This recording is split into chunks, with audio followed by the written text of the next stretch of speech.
sau đây chúng ta sẽ cùng đến với phần thi trích đoạn của đoàn nghệ thuật quần chúng huyện Simacai. Sau đây, xin mời quý vị chúng ta cùng hướng ra phía cổng sân khấu và Vũ hội binh khí Mông của huyện Simacai xin phép được bắt đầu.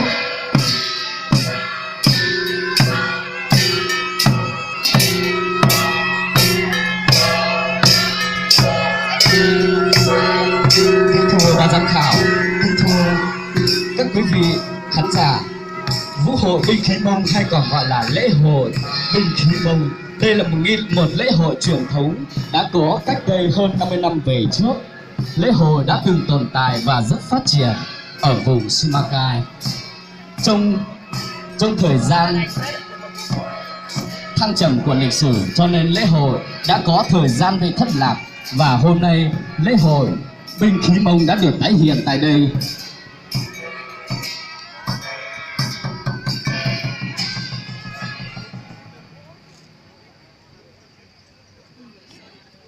Kính thưa ban giám khảo, kính thưa quý vị cùng toàn thể khán giả, đứng trước cây cột thần cao là nghề già làng có uy tín hay còn gọi là thủ lĩnh.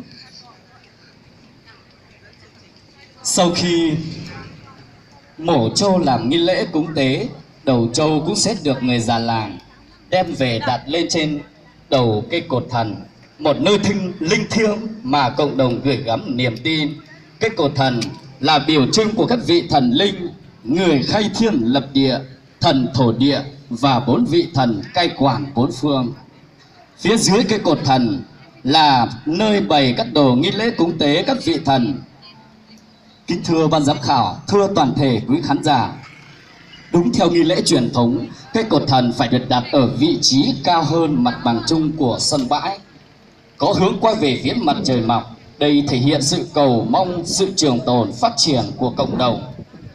Trên hai tay của già làng phải thắp 18 nén hương, đốt 18 chùm giấy bảng cùng với 18 chén rượu cho các vị thần linh.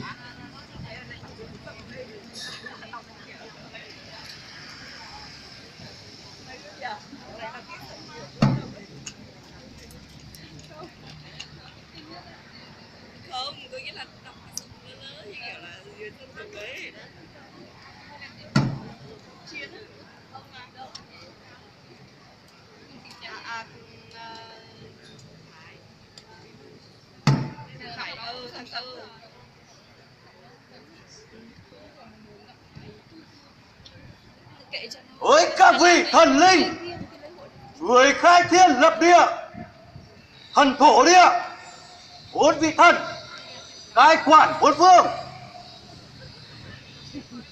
Bao năm qua, giặc phương Bắc đã đến tàn phá, cướp bóc của dân, lấn chiếm đất đai của chúng ta. Giờ ta không thể chịu đựng được nữa. Hôm nay, ngày lành, tháng tốt, tất cả các trai tráng, dũng mãnh đã có mặt đông đủ tại đây. Chúng ta mổ trâu để tế các vị thần, để cầu thêm sức mạnh cho chúng ta. Kể từ nay về sau, xin các vị thần phù hộ cho người dân, phù hộ cho đội binh, luôn chiến thắng kẻ thù phương Bắc để bảo vệ người dân, bảo vệ đất đai của chúng ta.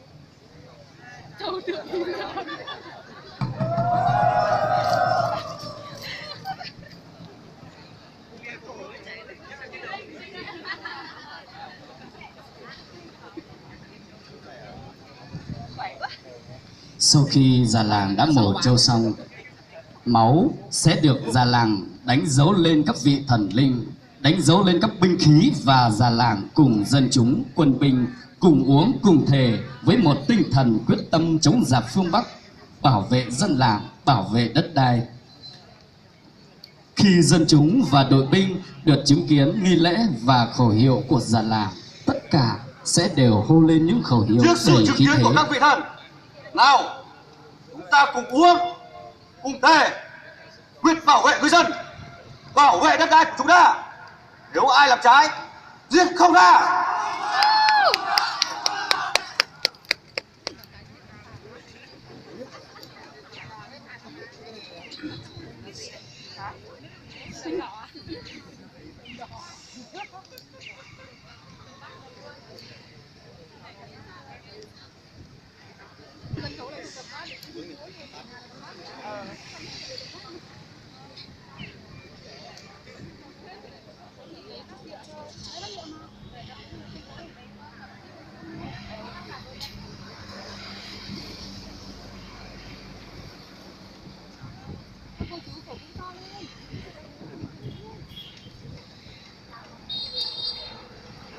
Xong phần nghi lễ, đội binh sẽ ra trận chiến đấu, đánh đuổi giặc phương Bắc ra khỏi bờ cõi, khỏi đất đai của ta.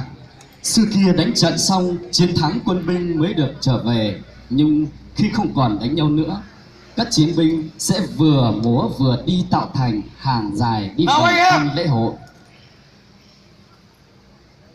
Chiến thắng!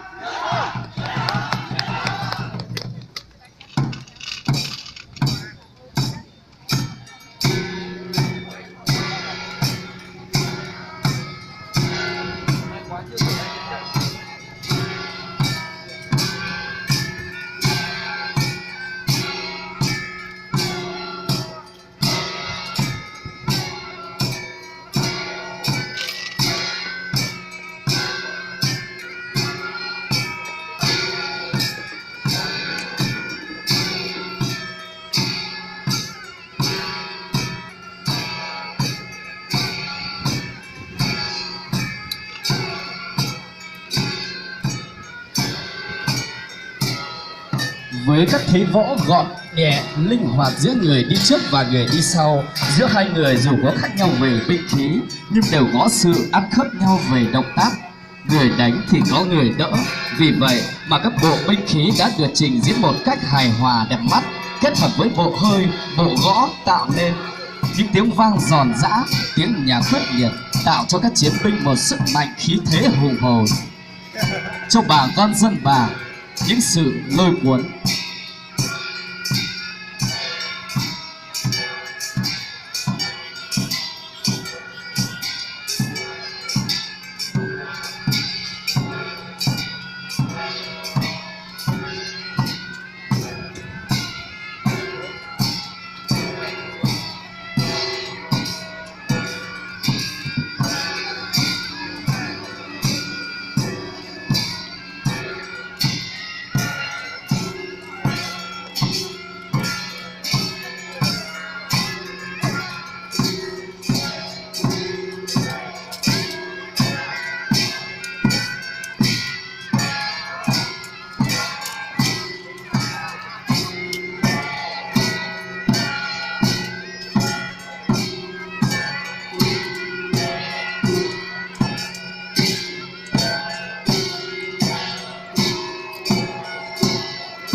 Kính thưa ban giám khảo, kính thưa toàn thể quý khán giả, màn múa các mọi người đang xem đây chính là một màn múa đang ra trận chiến đấu. Trong thời chiến thì các binh sĩ sẽ ra trận đánh giặc phương Bắc khỏi bờ cõi, bảo vệ người dân, bảo vệ đất đai. Nhưng khi đã trở về thời bình thì các binh sĩ đã tổ chức đây như một lễ hội để tưởng nhớ những chiến công cũng như những chiến tích mà các binh sĩ đã giành được trong những thời chiến.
Khi quân lính đánh thắng giặc trở về, già làng nghề Mông sẽ thổi tù và vang lên cùng với bộ trống, kèn, bộ gõ để chào đón quân binh.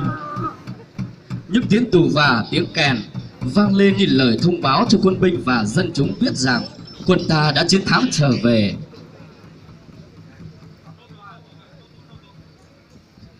Trong niềm vui đó, khắp dân bản, quân binh đều đến và tập hợp để chào mừng chiến thắng.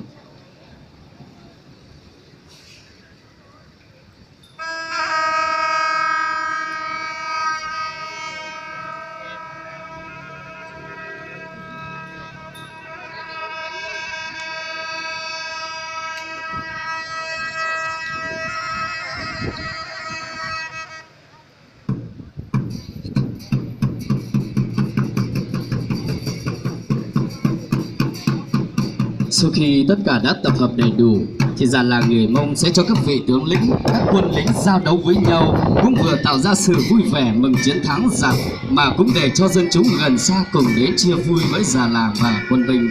Các binh lính với khí thế hùng hồn tạo thành hai hàng dài, đối chọi binh khí vào nhau.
Sau khi tất cả đã tập hợp đầy đủ, già làng nghề Mông sẽ cho các vị tướng lĩnh, các quân lính giao đấu với nhau.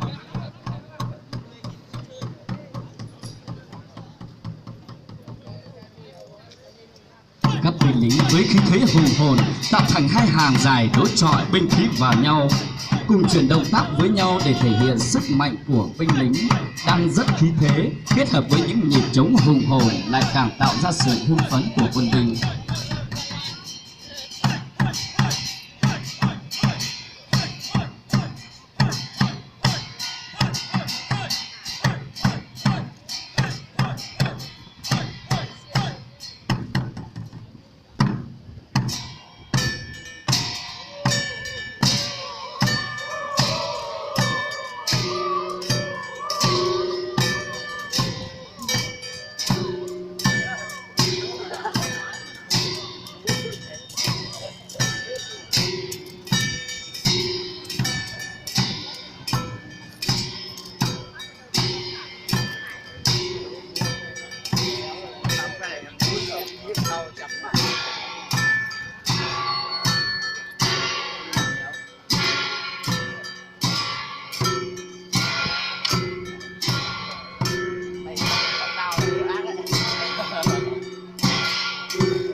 Trong cuộc thi đấu trổ tài võ nghệ của các quân binh thì già làng lại chọn ra những người ưu tú xuất sắc nhất lên giữ vai trò chủ chốt của bản làng, thay thế người già làng người Mông. Không những thế, sau đó các binh lính lần lượt từng đôi lại nhảy vào đấu với nhau, vừa đấu vừa đi vào vòng tròn để đấu vòng loại.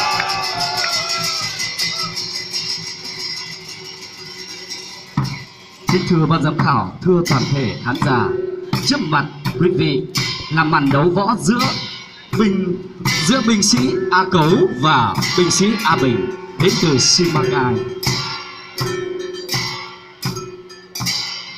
Với những động tác kết hợp hài hòa, người đánh người đỡ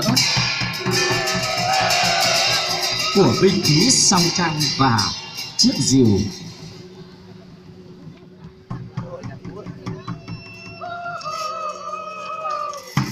Tiếp theo, quý khán giả đang thưởng thức binh sĩ Vàng Mệnh đến từ Ngải Phóng Trồ, xã Xí Chén, huyện Simacai với chiếc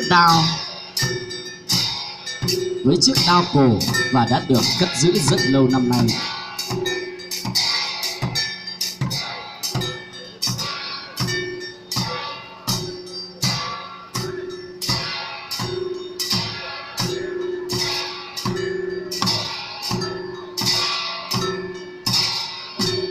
Trước mặt quý khán giả và các vị ban giám khảo, đây là màn đấu giữa Vàng Mệnh và Vàng Dơ. Hai binh sĩ sau khi chiến thắng giặc trở về, hai binh sĩ đã thể hiện những tài năng võ nghệ của mình khi đánh giặc cho dân chúng và quân binh cùng thưởng thức.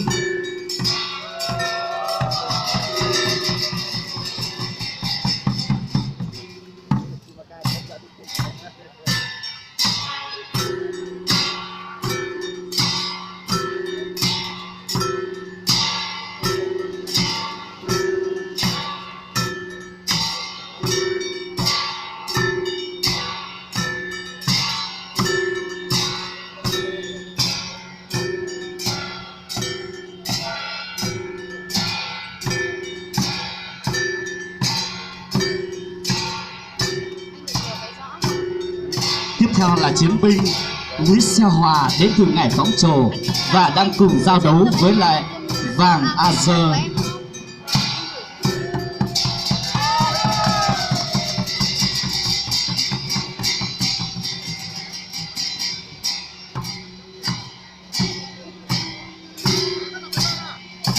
Trong phần hội này, các chiến binh vừa thi đấu mà đồng thời vừa tranh nhau tấm da trâu được gấp gọn để trên cột gỗ.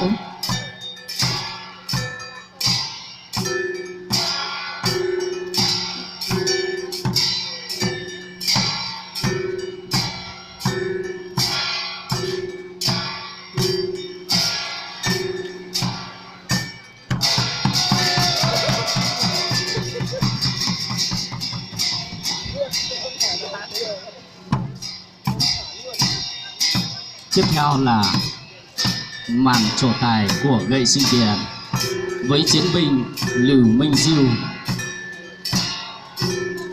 Và người tiếp theo là Thảo A Dê với một chiến binh Khèn và gậy sinh tiền đang giao đấu. Kính thưa ban giám khảo, thưa toàn thể quý khán giả, trong thời chiến, cây khèn hay cây gậy sinh tiền đều là những món binh khí của người Mông. Nhưng trong thời hòa bình thì chính những thứ binh khí này đã trở nên gắn bó với cuộc sống. Và trước mặt quý khán giả, đó là màn múa của anh Thảo A Dê, một binh sĩ đã giành chiến thắng, đã được trèo lên trên cột thần và đã lấy được tấm da trâu và đã khoác lên trên người tấm da trâu.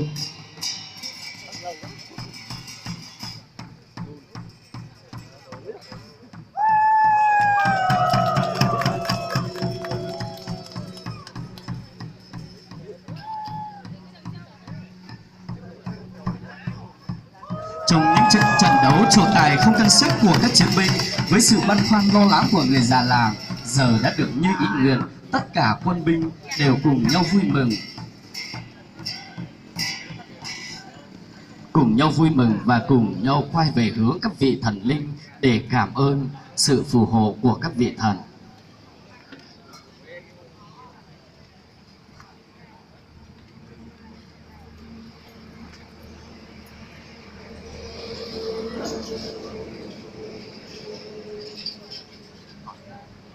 Trong thời bình, khi không còn chiến đấu với giặc nữa thì già làng người Mông đã trích đoạn lễ hội vào trình diễn tại các lễ hội khác như lễ hội Gầu Tàu hay trong các nghi lễ tam ma quan trọng. Khi trình diễn tùy từng nơi từng bản, họ đã cải biến sao cho phù hợp với từng sự kiện. Chẳng hạn như trong lễ hội Gầu Tàu chỉ trích một phần nhỏ vào vui với lễ hội, còn trong nghi lễ tam ma lại áp dụng với từng người khác nhau.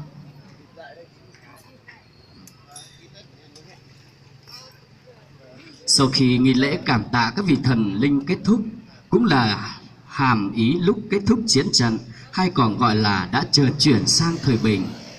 Trong thời bình, người thủ lĩnh lại hòa vào cùng người dân, quân binh lại trở về gia đình và trở thành những người tài năng tăng gia sản xuất giỏi ở bản, ở làng.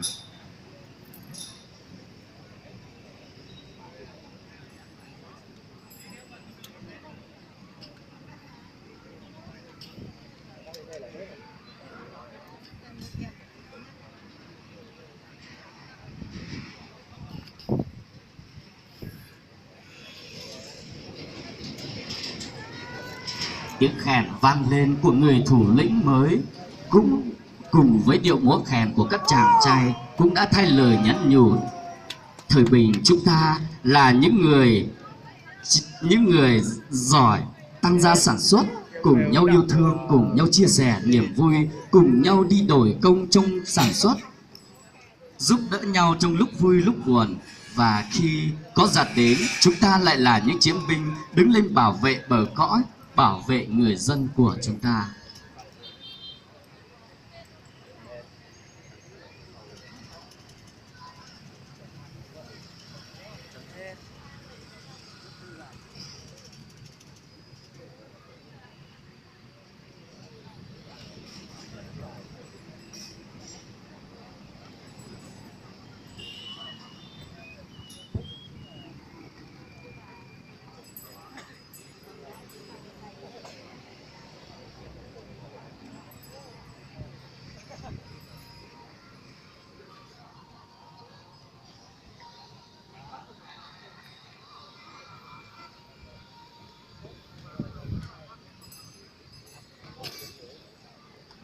Kính thưa ban giám khảo, kính thưa toàn thể quý khán giả, đây đã là phần kết của lễ hội múa binh khí Mông của các chiến binh.